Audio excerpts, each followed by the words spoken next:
Wel, prawn da, yswydda, croeso i roedfa, croeso arbennig i chi, os ych chi yn ymweld gyda ni, gwyddwch chi teimlo'n gytrefol, os ych chi gael paned gyda ni ar y diwedd.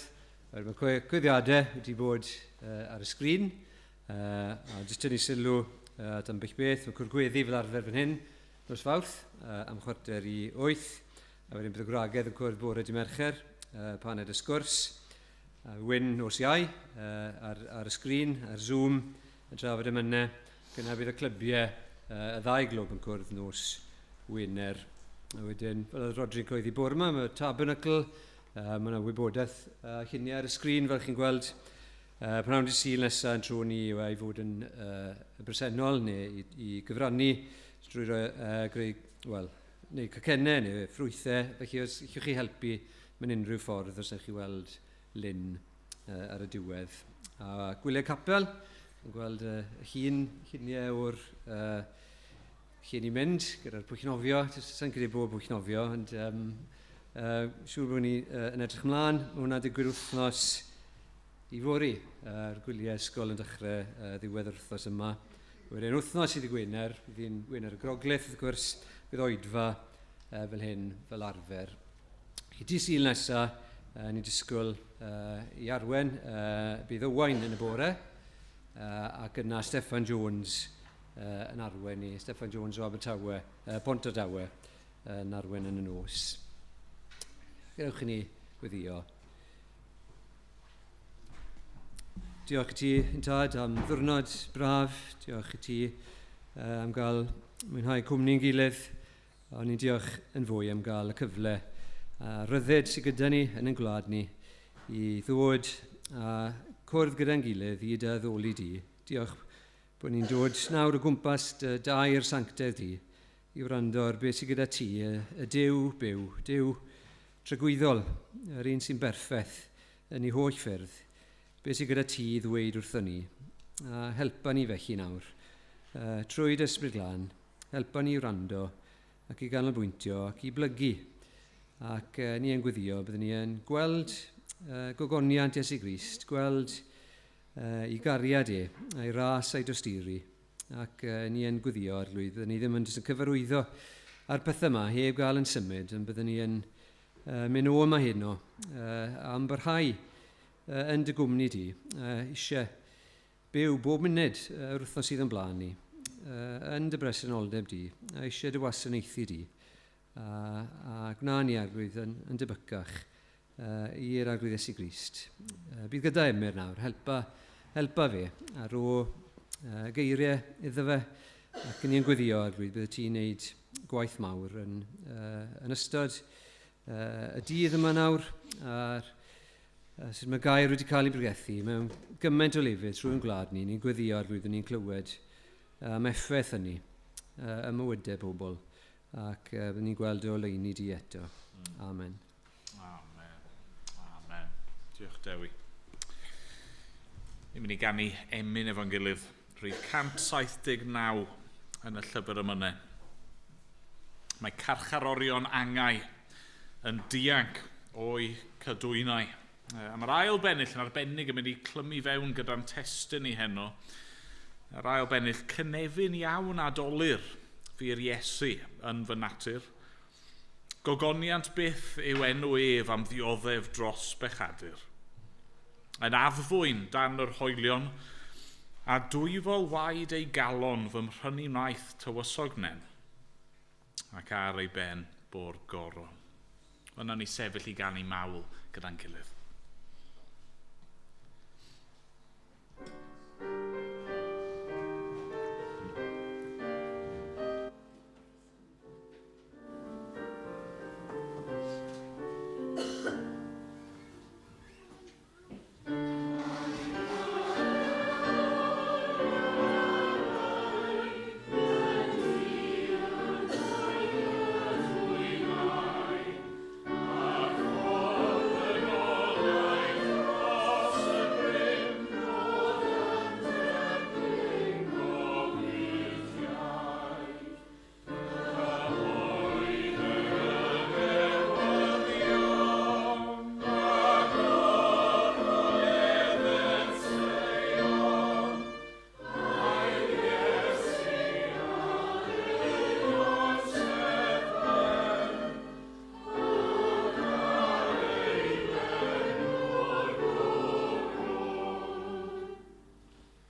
Ni'n mynd i ddarllen mewn moment o lyfr y proffwyd Eseia.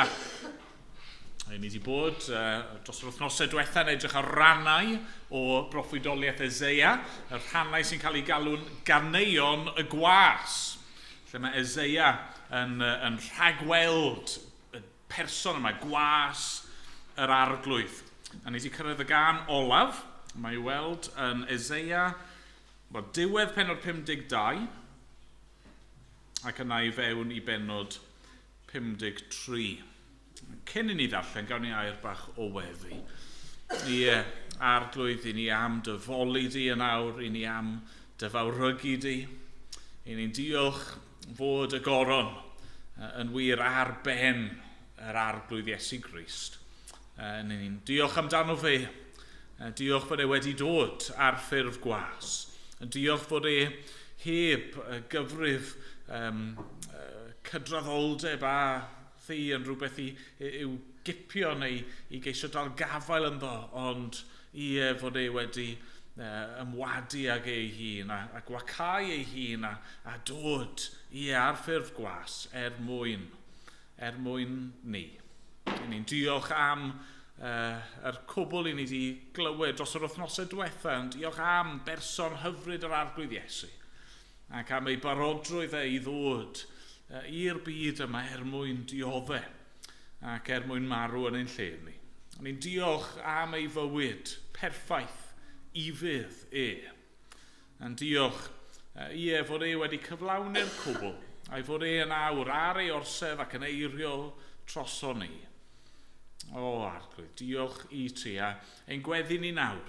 Unwaith eto heno wrth i ni ddod i ran ddigon cyfarwydd o dy air di.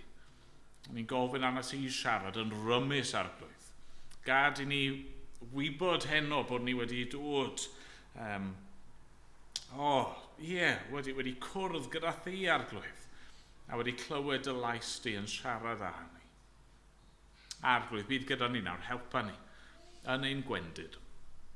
Amen bod ni'n gofyn yn enw yr arglwydd Iesu Grist. Amen. Amen. Eseia 52, adnod 13. Yn awr, bydd fy ngwas yn llwyddo, fe'i codir a'i ddyrchafu, a bydd yn uchel iawn. Ar y pryd, roedd llawer yn synnu ato. Roedd ei wedd yn rhy hagr i ddyn, a'i bryd yn hyllach na neb dynol. A phobloedd lawer yn troi ffwrdd rhag ei weld, a brenhinoedd yn fyd o'i blegyd. Ond, byddant yn gweld peth nas eglurwyd iddynt, ac yn deall yr hyn na chlywsant amdano. Pwy a gredau yr hyn a glywsom? I bwy y datguddiwyd braich yr arglwydd?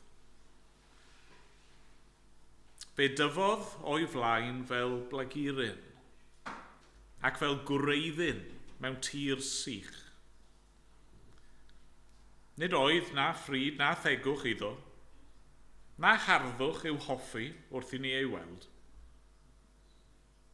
Roedd wedi ei ddirmygu a'i wrthod gan eraill, yn wr clwyfedig, cyfarwydd a dolyr. Yr oedden fel pencyddion hwynebau oddi wrtho, yn ei ddirmygu ac yn ei anwybyddu. Eto, ein dolyr ni a gymerodd, a'n gweiledd ni a ddygodd. A nyn ein ei gyfrif wedi ei glwyfo a'i daro gan Dduw, a'i ddarostwm, ond archollwyd ef am ein troseddau ni, a'i ddryllio am ein camweddau ni. Roedd pris ein heddwch ni arno ef, a throi ei gleisiau ef y cawsom ni iachad.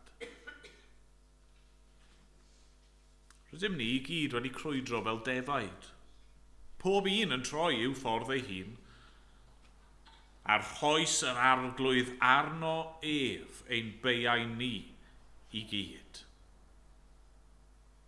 Fe'i gorthrymwyd a'i ddarostwng, ond nid agorau ei enau. Arweiniwyd ef fel oen i'r lladdfa, ac fel y bydd dafad yn ddistaw yn llawr cneifiwr, felly nid agorau yntau ei enau. Cymerwyd ef ymaith, heb ei roi ar brawf na'i farnu, pwy oedd yn malio am ei dynged. Fe'i torwyd o dir y rhai byw, a'i daro am drosedd fy mhobl. Rhoddwyd iddo fedd gyda'r rhai drygionus, a beddrod gyda'r troseddwyr, na wnaethai niwed i neb, ac nad oedd twyll yn ei enau. Yr arglwydd a fynnau ei ddryllio, a gwneud iddo ddioddef.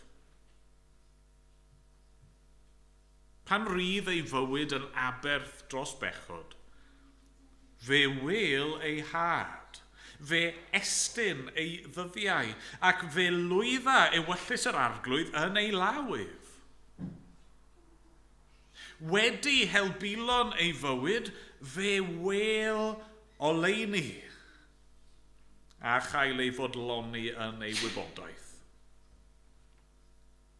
Bydd fy ngwas yn cyfiawnhau llawer, ac yn dwyn ei camweddau. Am hynny rof iddo ran gyda'r mawrion, ac fe ran ar ysbail gyda'r cedyrn, oherwydd iddo dywallt ei fywyd i farwolaeth. A chael ei gyfrif gyda throseddwyr. A dwyn pechodau llaweroedd, ac eiriol dros y troseddwyr. Amen. Diolch i Dduw am ei air i ni. Ni'n mynd i ganu o Cwmpawd 2 nesaf. Rhif 51. Mor fawr yw cariad Duw y Tad.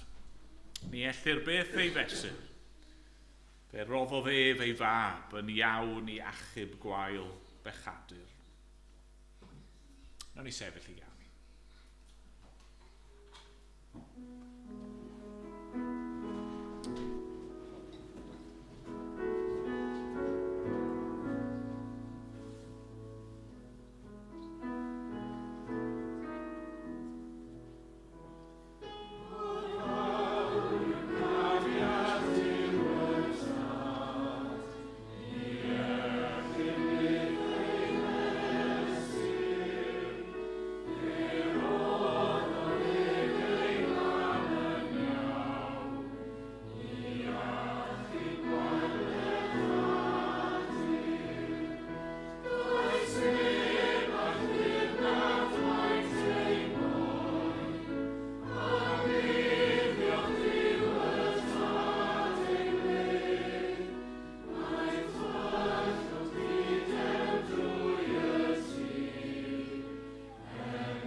tair bach o weddi, dyn gilydd.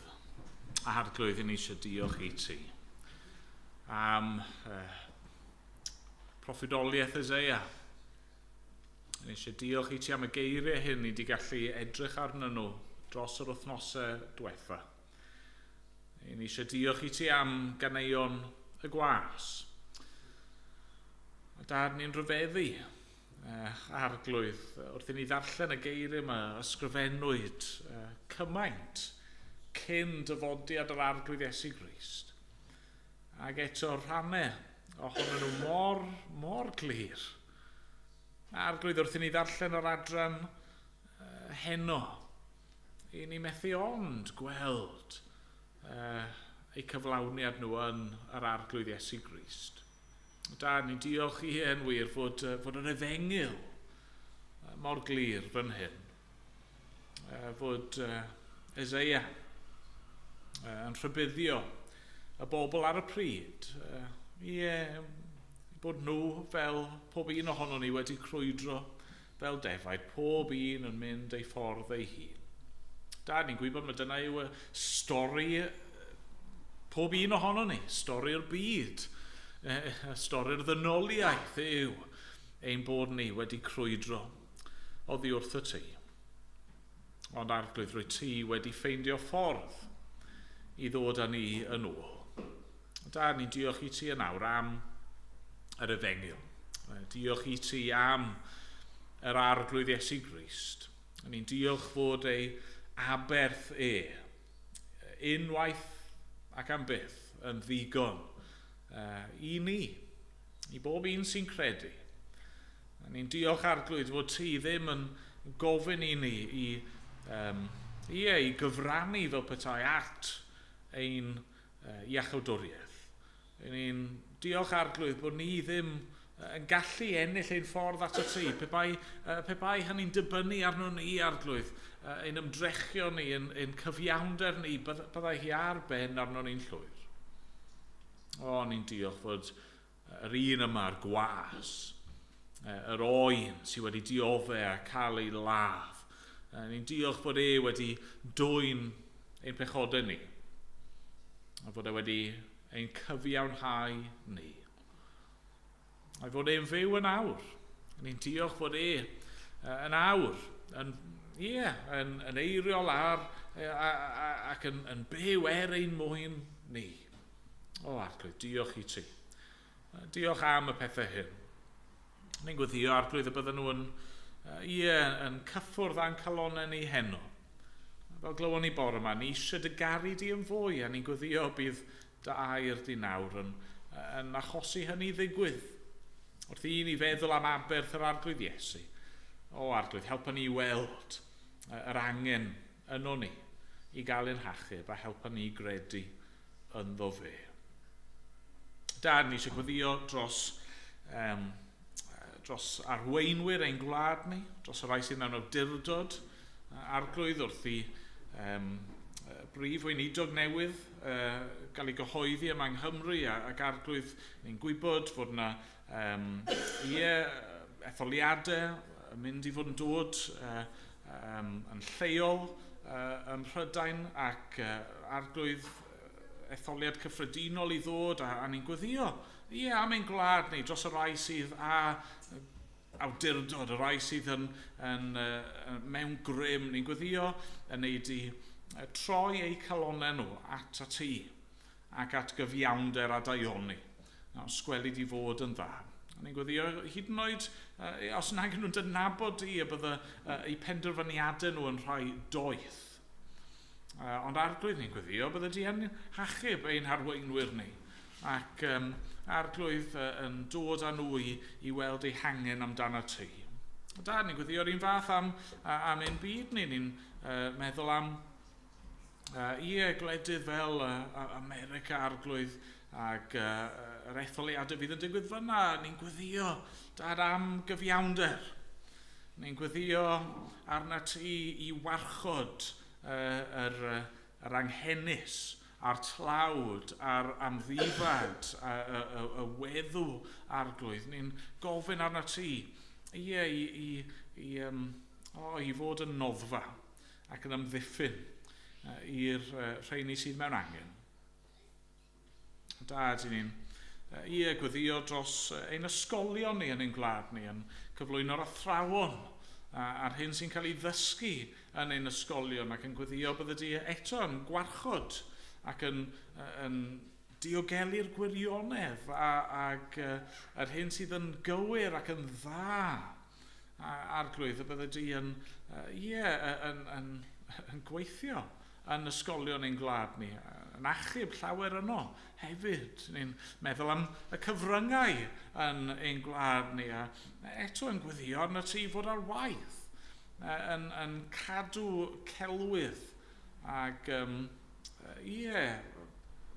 anwiredd i ffwrdd arglwydd, ond yn sicrhau bod yr hyn sydd yn wir yn cael ei gyhoeddi arglwydd. Mae'n gymaint o feisydd gallwn ni sôn amdanyn nhw. Ni'n cyflwyno'n cymdeithas ni felly, yn gofyn wneud i'n helpu ni fel dy bobl i fod yn halen ac yn oleuni, i fod yn gymorth ac yn ddylanwad da i'r llefydd rwy ti wedi'n gosod ni. O Dad, ni'n dod felly ato ti yn ostyngedig, ni'n dod i yn ymwybodol o'n gwendid, ni'n dod ac i ni dy angen di arglwydd, i ni eisiau mwy ohono ti. Arglwydd rod y hun i ni nawr, ysgweli di fod yn dda. Am bod ni'n gofyn yn enw yr arglwydd Iesu. Amen. Amen. Ni'n mynd i ganu o'r llyfr Emyr. Rhif 375.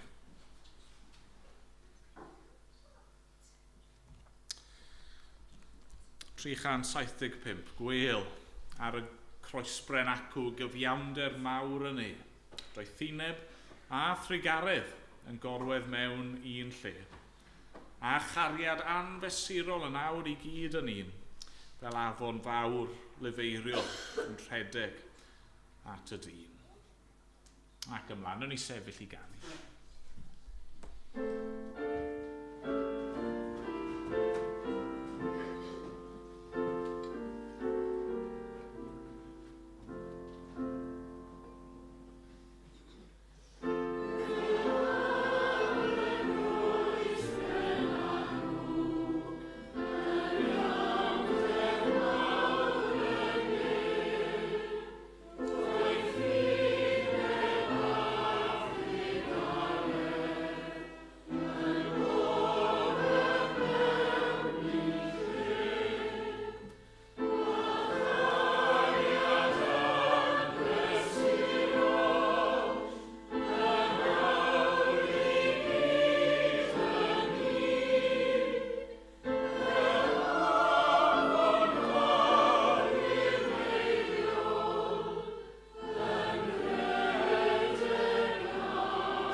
trowch dy fi i Eseia 52 a 53. Mae'n dod i'r olaf o'r caneuon yma, lle mae Eseia yn rhagweld ac yn proffwydo dyfodiad gwas yr arglwydd. Nawr, fi wedi rhoi spoiler alert, sawl tro, a pwy yw'r gwas yma? Wel, yr arglwydd Iesu Grist. A sdim rhaid i chi gymryd fy ngairi amdano fe, nid jyst fy nychymig i sy'n cymryd y rhan yma o Eseia ac yn chwilio am ryw gyflawniad yn Iesu. Mae'r testament newydd ei hun yn dyfynnu o'r caneuon hyn. Ni wedi gweld esiampl o hynny'n barod. A mae hynny'n arbennig o wir am yr adran yma. Bydd nifer ohonoch chi fi'n siŵr yn cofio hanes Philip a'r einich o Ethiopia. Mae'n ymddangos yn Actau Pennod 8. Mae Philip yn cael ei arwain gan ysbryd Duw i gwrdd â'r dyn yma. Mae'n clywed yr dyn pwysig yma o Ethiopia yn darllen y benod dan sylw heno. Ac ni'n clywed hyn bod e'n gofyn i Philip, Actau 8:34, dywed i mi, am bwy mae'r proffwyd yn dweud hyn? Achos dwi ddim yn siŵr, ydy e? Ai amdano ei hun, ai am rhywun arall? Yna agorodd Philip ei enau, a chan ddechrau o ran hon o'r ysgrythyr, treithodd y newydd da am Iesu iddo. Yn y caneuon yma, i ni'n cael ein cyflwyno gyda yr arglwydd Iesu Grist. Felly, beth i ni wedi dysgu? Beth i ni wedi gweld yn y caneuon yma am yr arglwydd Iesu? Wel, just recap sydyn. I ddechrau, mae'n y gorgyffwrdd yn y caneuon, mae'r pethau mewn ail yn ddangos, ond i ddechrau wnaethon ni ffocysu ar gymeriad y gwas, ond do, wnaethon ni weld bod Duw wedi ei ethol wedi ei ddewis wedi ei benodi Mae'n rhywbeth unigryw am y gwas yma. Mae'n dod i ddatguddio barn Duw, a mae'n dod i gasglu pobl yn dynedd ato fe ei hun. Yna, wnaethon ni glywed yn yr ail gan yn arbennig am waith y gwas. Beth yw'r gwaith yma mae'n dod i'w wneud? Wel, achub mewn gair. Y gwaith hynod o galed a pwysig a mawr, y gwaith yma o achub ei bobl. Yna, wythnos diwetha, wnaethon ni ffocysu ar ufuddod y gwas. Oedd e'n cael ei bwysleisio bod e'n hollol ufudd, yn berffaith ym mhob ffordd wrth wneud ewyllus Duw ac wrth dderbyn ewyllus Duw ar ei gyfer Heno ni'n dod i'r gan ola.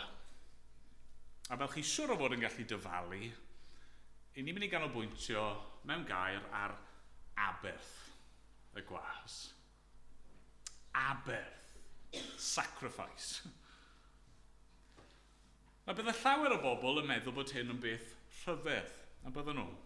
Bod ni'n treulio'n amser ni heno, dros yr wythnosau sy'n dod wrth i ni ddathlu'r pas, bod ni'n treulio'r holl amser yma yn meddwl am aberth. Yn treulio'r amser ni'n sôn am rhywbeth sydd ar un olwg mor ychafu, mor hyll, mor weidlyd. Ac eto ar yr un pryd ni'n disgrifio hyn fel rhywbeth gwych. Hyfryd, prydferth hyd yn oed. Sut gall aberth gweidlyd, sut gall gwas dioddefus, sut gall Crist croeshoeliedig fod yn beth prydferth? Fel mae'n digwydd, o'n i'n darllen llyfr wythnos yma, oedd yn gwneud y pwynt yma. Llyfr yw hen esboniad o lyfr Leviticus, gan weinidog o'r enw Andrew Bonner. Andrew Bonner yn bron a bod yn gofyn yr un cwestiwn. Mae'n sôn am amlwg llyfr Leviticus, yr addoliad yn y deml, a mae'n dychmygu'r Iddewon yn mynd lan i'r deml i addoli. Ac, fi gael y tudalen yn gywir, wrth iddyn nhw fynd i'r deml, ond nhw'n canu. Un o'r pethau bydden nhw'n canu mor weddaidd yw dy gynteddau di. How amiable are thy tabernacles, O Lord of hosts. My soul longeth, yea, even fainteth for the courts of the Lord. Hynny yw, nhw'n deheu am fynd yna, right? And when they arrived and saw in these courts blood on the altar, blood in the bowls of the altar, blood on its four horns, blood on its sides, blood meeting the eye at every turn, none but a deeply convicted soul, none but a soul really alive to the guilt of a broken law could enter into the song and cry with the worshippers, how amiable. Ac yna mae'n dweud, even so with a preached Saviour and a sin-convinced soul at this day. Sut i ni'n gallu dweud fod yr pethau hyn, yr aberth yma, yn beth da, yn beth gwych, yn beth i'w ddathlu? Wel, dim ond wrth i ni weld ein hangen ni amdano fe, fel glywon ni bore yma. Y pwynt cyntaf fi eisiau ni nodi am yr aberth yma yw ei fod e'n aberth erchyll. Yn aberth erchyll. Mae profiad y gwas yn cael ei ddisgrifio i ni, a allwn ni ddisgrifio fe mewn gwahanol ffyrdd, ond y gair sy'n dod i meddwl i yw erchyll. Drychwch ar ddiwedd pennod 52. Yn adnod 14 ni'n clywed hyn. Ar y pryd, roedd llawer yn syni ato. Roedd ei wedd yn rhy hagyr i ddyn, a'i bryd yn hyllach na neb dyno. Y syniad sydd dyn ni fan hyn yw fod y gwas yn edrych mor erchyll ar y pwynt yma bod chi bron a bod ddim yn siŵr efe person yw e o gwbl. Hynny yw, mae wedi cael ei ddinistrio i'r fath raddau bod chi jyst ddim yn siŵr beth yw e mwyach. Chi'n gallu dychmygu yn dych chi falle trysor gwerthfawr, rhyw hen goron air, ac rhywsut mae wedi cael ei golli a mae wedi syrthio mewn i'r môr, ac wrth iddo fe fe'n lawr, mae wedi cael ei sgubo'n erbyn y creigiau, mae wedi cael ei falu, mae'r mwd wedi mynd drosto fe, ac mae yna anifeiliaid bach yn dechrau tyfu a byw arno fe, a chi'n edrych ar y peth yma, dwi ddim yn edrych ar un peth mwyach, ydy e? Chi'n edrych, ydy hwnna'n werthfawr o gwbl? Mae'r un peth fan hyn efo'r gwas yma. Mae'n wedi cael ei ddisgrifio i ni mor ryfeddol ac eto, wrth iddo fe gyflawni ei waith e, wrth iddo fe aberthu ei hun, chi bron, mae jyst yn edrych fel lwmp o gig a gwaed. Fe person yw hwn. Ac wrth i ni ddarllen ymlaen, mae'n dod yn amlwg pam neu sut mae wedi cyrraedd y cyflwr yma. Na i ddim darllen eto, ni'n clywed yr holl disgrifiadau yma yn dyn ni'n clywed fod e'n cael ei ddirmygu. Ni'n clywed fod e'n cael ei wrthod. Ni'n clywed am ei glwyfau. Ni'n clywed am ei ddolir. Ni'n clywed am y ffaith bod e'n cael ei archolli. Ni'n clywed bod e'n cael ei ddryllio a ei gleisio, ac wrth gwrs yn y pen draw yn cael ei ladd. Ac bod yna ddarluniau yn cael ei defnyddio fan hyn, mae'n rhaid i ni sylweddoli, mae nid darlun yw hyn. Right? Nid rhyw fath o rhyw picture. Mae Eseia yn treol cyflwyno i ni. Na, mae'n sôn am berson go iawn. Mae'n sôn am ddigwyddiad hanesyddol a dioddefaint go iawn yr arglwydd Iesu Grist. Ni'n gallu cael ein desensiteiddio i'r pethau hyn, ond ni. Mae'r un peth y wir am Nadolig mewn ffordd, ni'n gweud hynny, dyn ni, chi'n gweld y lluniau yma o'r baban Iesu yn y cryd, a mae popeth yn edrych yn lan ac yn hyfryd. Wel, preseb anifeiliad oedd e. Oedd e'n broses poenus, gweidlyd, a ni'n meddwl am y groes hefyd, a ni'n bron yn gallu anghofio, ond i ni rwsut, yn union beth i ni'n sôn amdano. Ni'n anghofio am yr gweiddi a'r rhegi, yr sŵn, yr gwynt, yn anghofio am yr chwipio a'r taro, a'r cleisiau, a'r dagre, a'r sgrechiau. Mae'n erchyll. Mae'n erchyll.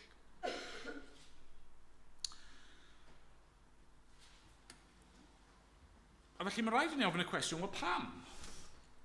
Pam? Os yw popeth ni wedi gweld yn y caneuon mor belled am y gwas, gwych, hyfryd, gogoneddus yma'n wir, pam fod hyn yn digwydd?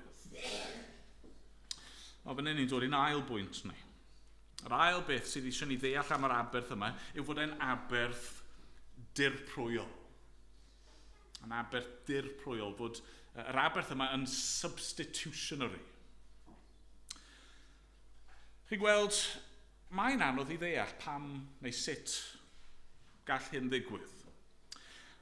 Oedd y reswm dros yr aberth ddim yn amlwg i'r rhai oedd yn gwylio ar y pryd. Eto, drychwch ar adnod 14 o bennod 52, ar y pryd roedd llawer yn synnu ato. Hynny yw, oedd pobl yn edrych ar hyn oedd yn mynd mlaen ac nhw ddim cweit yn deall y peth.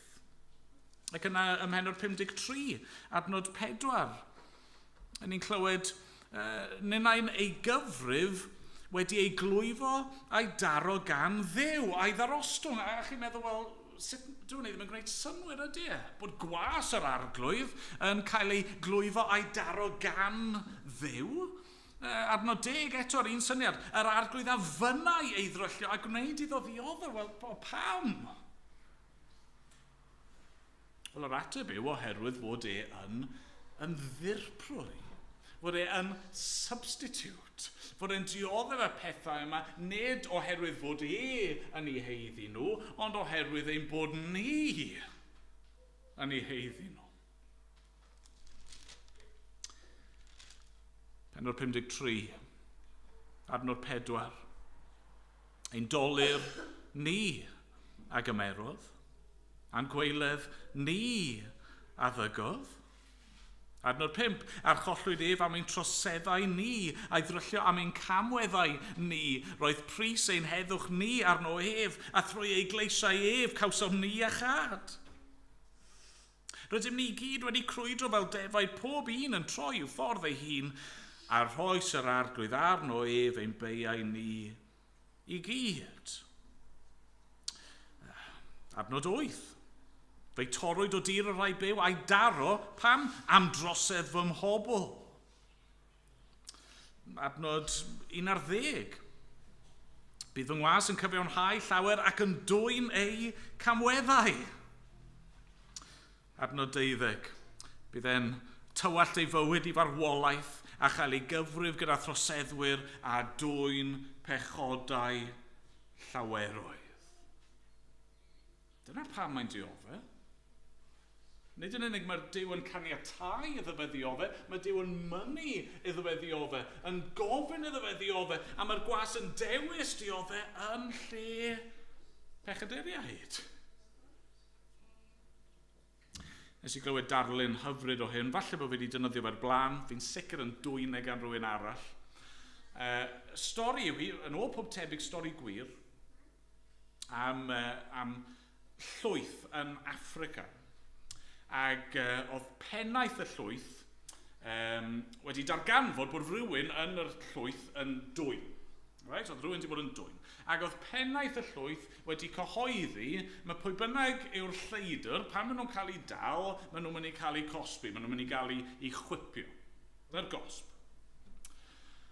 Ac yna mae'n cael ei ddarganfod, mae'r lleidr yw mam y pennaeth. Hi yw'r un, sa'n gwybod beth oedd wedi bod yn dwyn na pham, ond hi sydd yn eog. Mae'n cael ei dal, mae'n hollol glir, a mae pawb yn gofyn ar beth sy'n mynd i ddigwydd. Ydy'r pennaeth wir yn mynd i orfodi ei fam i gael ei chwipio. Ac yna yn ôl pob tebyg be nath y pennaeth oedd gweud, ie, na fe, clymwch i lan. Ac wrth i'r person oedd yn mynd i weinyddu y ddedfryd godi'r chwip, mae'r pennaeth yn dweud stop, aroswch. A mae'n rhoi i freichiau, rownd ei fam. Yn gorchuddio ei fam. Ac yna'n dweud, reit, dechreuwch. Hynny yw, mae'r gosb yn cael ei roi, ond fe sy'n derbyn e. Fe sy'n cymryd e. A dyna sydd yn ei fan hyn. Y gwas yma. Yr un sydd yn berffaith ym mhob ffordd. Ac yn dyner ym mhob ffordd. A mae'n dod a heb heiddi dim. Mae'n rhoi ei freichiau o'n cwmpas ni. Ac yn derbyn yr hyn rydyn ni yn ei heiddi. A mae hynny'n arwain at gwestiwn arall. Felly bod chi'n meddwl eich hunan, wel, mae hynny'n beth braf, mae hynny'n beth caredig, ond pam? Beth oedd pwrpas hyn? Efe jyst bod e'n rhyw fath o cyd-ymdeimlo gyda ni yn ein angen ac yn ein gwendid ac yn ein dioddefaint? Wel, na, chi'n gwybod, mae'n y fwy fan hyn. Fan hyn ni'n dod i'n trydydd pwynt ni. Mae'r aberth yma yn aberth iawnol. Mae'r aberth yma yn un sydd yn gwneud iawn. Ni'n gweld hynny reit o'r dechrau fwy neu lai, yn Mhenor 52, adnod 15. Jyst mynd i gymryd eiliad fan hyn.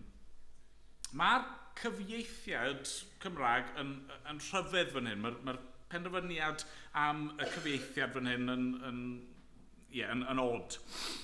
Y cyfieithiad sydd yn ei fan hyn, mae'n dweud pobloedd lawer yn troi ffwrdd rhag ei weld, a gallech chi gyfieithu'r peth fel yma, ond yn ôl pob tebyg, byddai fe'n llawer gwell, yn gwneud lot fwy o synwyr, i gyfieithu'r peth bod yn mynd i deinellu pobloedd lawer.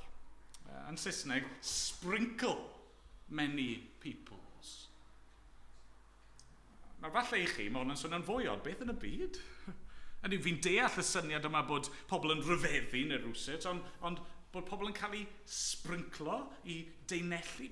Be mae hwnna'n golygu? Wel, iaith y deml yw hynny. Yr iaith am yr offeiriad yn cymryd gwaed yr aberth ac yn teinellu y gwaed ar y bobl. Hynny yw yn cymhwyso yr aberth iddyn nhw, yn dweud mae yna aberth wedi ei roi a chi nawr yn gallu profi maddeuant. Chi nawr drwy ffydd yn gallu cael eich maddau a'ch cyfiawnhau. Chi'n gweld y pwynt yw, pwy yw'r gwas yma sydd yn diodde mor erchyll ac yn diodde yn ein lle ni? Wel, pwy yw e? Yn gyntaf i gyd, fe yw Duw ei hun. Pennod 53, adnod 1, i bwy y datguddiwyd braich yr arglwydd. Braich yr arglwydd yn yr Hen Testament yw Duw ei hun a'r waith yn achub ei bobl. Mae'r gwas fan hyn yn ymddangos a pwy yw e? Fe yw braich yr arglwydd. Fe yw Duw wedi dod yn y cnawd, achos mae e hefyd wedi dod yn ddyn. I bwy y datguddiwyd braich yr arglwydd, fe dyfodd o'i flaen fel blagurin, ac fel greiddyn mewn tir sych. Mae'n mynd i ddod, bywyd newydd yn mynd i ymddangos yn y byd. Pwy yw'r gwas yma? Wel, fe yw Duw wedi dod yn ddyn mwyn dioddef a marw mwyn achub. Hwnna'r pwynt yn dyfa. Mae'n dioddef y pethau hyn mwyn i ni gael maddeuant. A ddim darllen nhw gyd eto, ond drachwch eto, adnod 5. Thrwy ei gleisiau ef, cawsom ni a chad. Adnod 6. Roes yr arglwydd arno ef ein beiau ni i gyd. Mae di cymryd ein beiau. Mae di cymryd ein cleisiau mwyn i ni fod yn llawn ac yn iach. Adnod 10 eto. Pan rydd ei fywyd yn aberth dros bechod. Ac adnod 11. Bydd fy ngwas yn cyfiawnhau llawer. Pam fod e'n dioddef mor erchyll? Pam fod e'n rhoi ei hunan yn ein lle ni? Wel, mwyn ein cyfiawnhau ni. Mwyn ein gwneud ni yn iawn gyda Duw. Mwyn i ni gael maddeuant a heddwch a bywyd. Chi'n cofio'r arglwydd Iesu, mae'n defnyddio darlun yn dydy cyn mynd i'r groes. Mae'n sôn am y cwpan sydd o'i flaen. Cwpan melltith Duw. Cwpan barn Duw. Cwpan cosb pechod. Cwpan cysineb Duw at bechod. A mae Iesu yn yfed y cwpan yna i'r gwaelod mwyn i ni gael cwpan bendith. A cwpan cariad. A cwpan llawenydd. Cwpan daioni Duw. Mae'r aberth yma yn un iawnol. Trwy'r aberth yma, i ni yn gallu symud o farwolaeth i fywyd. O fod yn wrthrychau melltith Duw i fod yn blant Duw.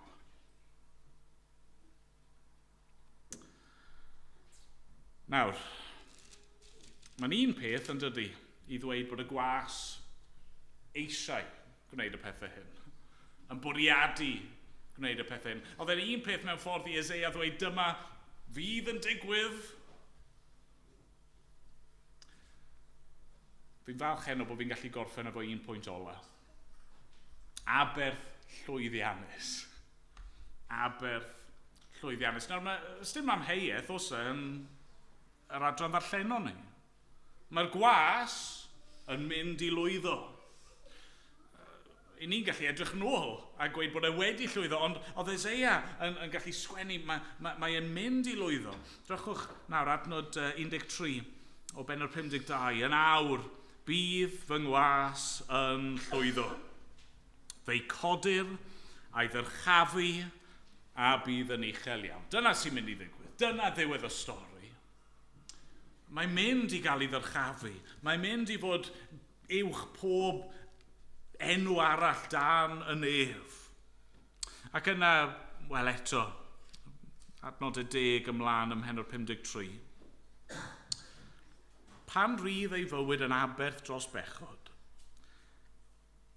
fe wil ei had, fe estyn ei ddyddiau, ac fe lwydda ewyllus yr arglwydd yn ei lawydd. Wedi helbilon ei fywyd, fe wil oleuni, a chael ei fodloni yn ei wybodaeth. Bydd fy ngwas yn cyfiawnhau llawer ac yn dwyn ei camweddau. Am hynny rho fydd o ran gyda'r mawrion ac fe ran ar ysbail gyda'r cedyrn. Oherwydd iddo dywallt ei fywyd i farwolaeth, a chael ei gyfrif gyda throseddwyr a dwyn pechodau llaweroedd ac eiriol dros y troseddwyr. Chi'n cyrraedd yr adran yma eto, falle chi'n teimlo, wel, sut gallu'n fod yn wir? Os yw'r gwas yma mynd i ddioddau mor erchyll ac yn mynd i roi ei fywyd fel aberth dirprwyol, iawnol, yn lle ei bobl, wel, nag yfe dyna ddiwedd y stori? Wrth iddo fe gael ei gladdu? Nag yfe dyna'r diwedd? Wel, nag e. Nag e. Dyw'r gair atgyfodiad ddim yn ymddangos fan hyn, ond mewn ffordd mae'n anodd dychmygu yn rhywbeth arall yn dydy. Sut arall gallwn ni esbonio hyn? Ar ôl iddo fe gyflawni ei waith, ar ôl iddo fe ddioddef, ar ôl iddo fe farw, mae'n mynd i weld ei had ac estyn ei ddyddiau, a mae'n mynd i weld goleuni.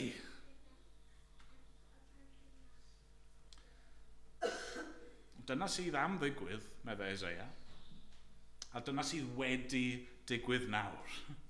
Mae'r arglwydd Iesu Grist wedi llwyddo. Mae wedi mynd trwy marwolaeth. Mae wedi mynd trwy y tywyllwch. Mae wedi gwynebu uffern. Mae wedi yfed y cwpan i'r gwaelod. Mae wedi cymryd y gosb yn llwyr, a nawr mae wedi atgyfodi a wedi esgyn mewn buddugoliaeth. A felly gallwn ni ymddiried ynddo fe. Chwan, ni wedi treulio'r wythnosau diwethaf yma'n meddwl am y gwas yma, ac fi'n gweddio bydd yr hyn ni wedi gweld yn helpu ni. Falle bod chi wedi bod yna'n gwrando a chi wedi meddwl, wel, oedd hwnna'n ddiddorol. Fi'n deall y cyswllt nawr rhwng be mae Eseia'n dweud a be mae Iesu wedi gwneud, ond dyw'r pethau mae'n dda i ddim os nag ni'n credu nhw. Dyw'r pethau mae'n dda i ddim help o gwbl i chi os nag yw'ch ffydd chi yn y gwas. Does na ddim gobaith na bywyd i chi. Dyw ei aberth e'n cyfri dim os nag ych chi yn ymddiried ynddo fe. A gan bod e wedi llwyddo, ni'n gallu trystio fe. Heno, gallwn ni adael y lle yma, gallwn ni fynd i'r gwely, gallwn ni gau yn llyged, gallwn ni gysgu'n dawel, yn gwybod mae wedi llwyddo, mae mywyd i yn ddiogel ynddo fe. Sdim cosb, sdim condemniad, sdim byd gen i ofni mwyach. Fi'n ddiogel. Diolch iddo. Amen. Amen.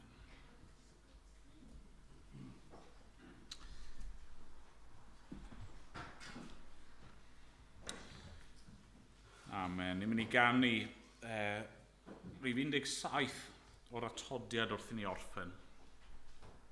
Dyma gariad pwy a'i traetha, anchwiliadwy ydyw ef. A bennill ola, yr ail bennill yn dweud, ymlochesaf yn ei glwyfau, ymgysgodaf dan ei groes, ymddigrifaf yn ei gariad, cariad mwy na hwn nid oes.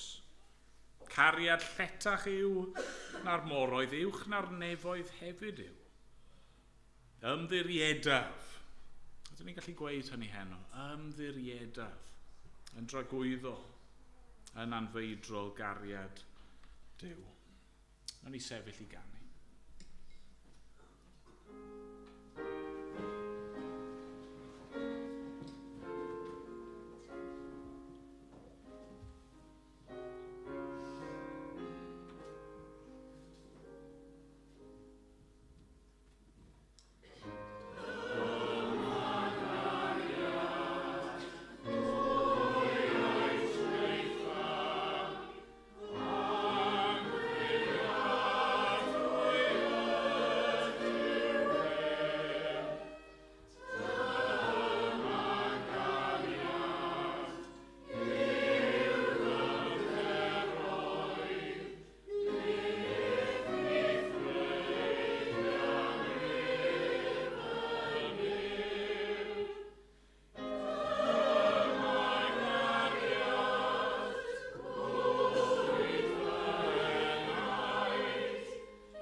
nawr bydded i ras ein harglwydd Iesu Grist, a chariad Duw a chymdeithas yr ysbryd glân fod gyda pob un ohono ni, o'r awr hon ac hyd byth. Amen.